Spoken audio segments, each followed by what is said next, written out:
You need to lay your cards on the table. You need to say, this is my hand. I think you're hot. I really want to see if we vibe in person. I'd love to smoke a joint with you someday. And then a question, what kind of weed do you smoke and why? You know what? I'd answer that fucking email. I would answer that.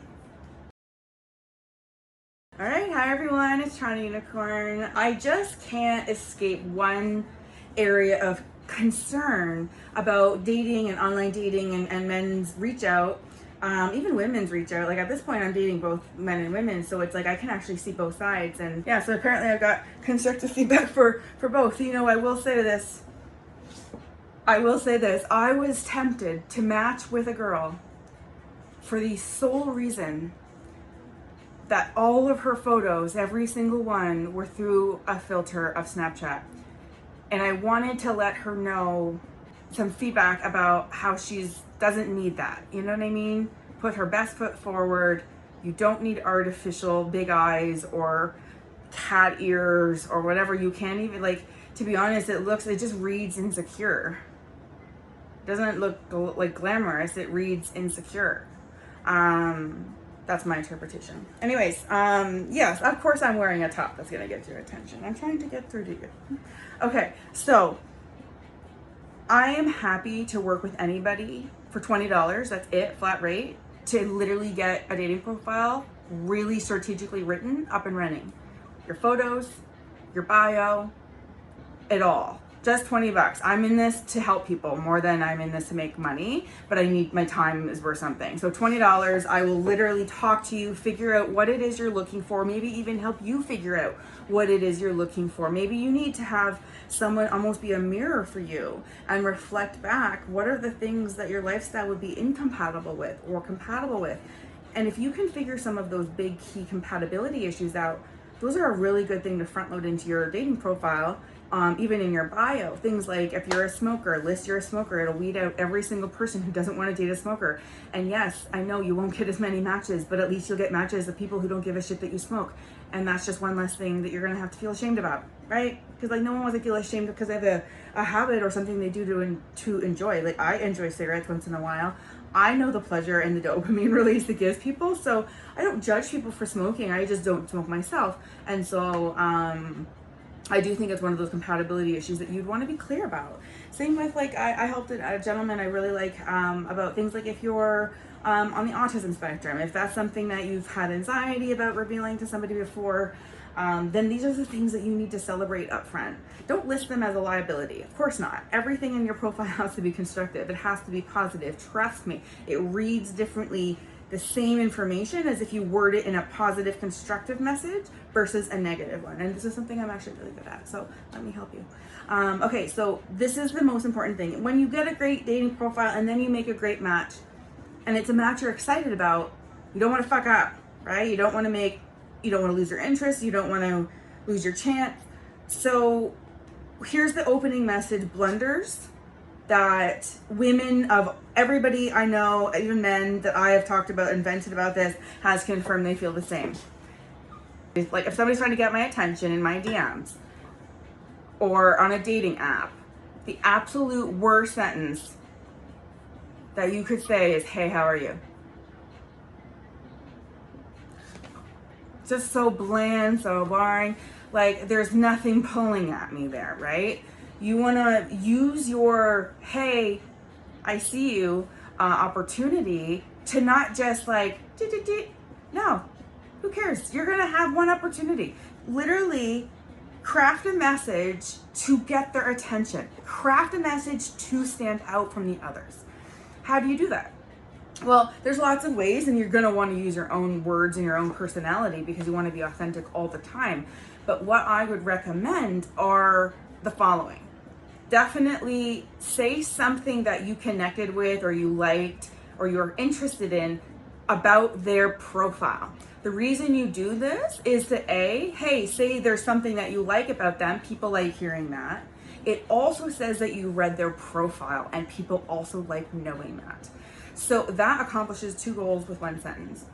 You also want to say something about yourself. I'm looking for example, every woman I know is either looking for a relationship or just sex or something in between or whatever, and they're just trying to decipher what the guy wants. So if you could even just provide that information up front and say, hey, you know, I'm single, but like I'm poly, looking for, you know, someone to share some time with. Like, just be honest about what your exact goal and dynamic would be with your dream woman, not the person you're messaging, just your dream woman.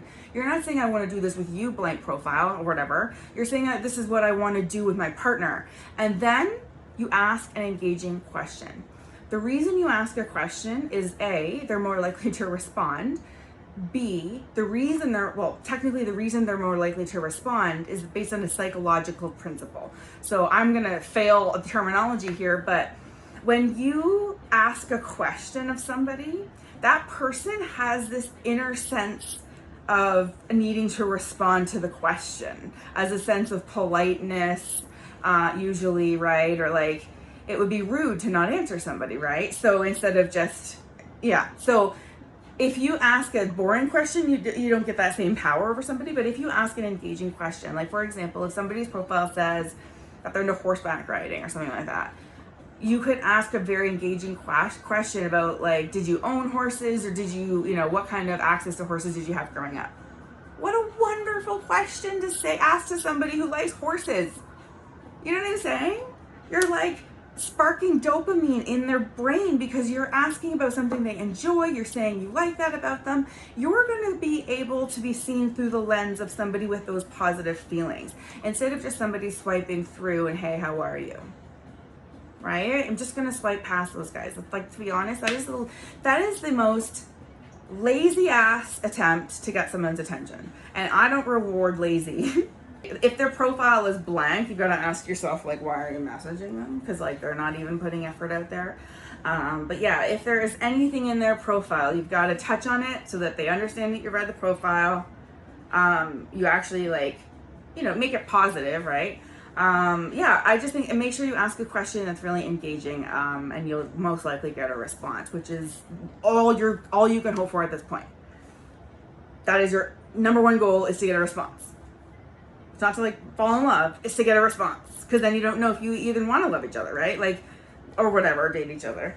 So yeah, so the whole point is you need to lay your cards on the table. You need to say, this is my hand. I think you're hot.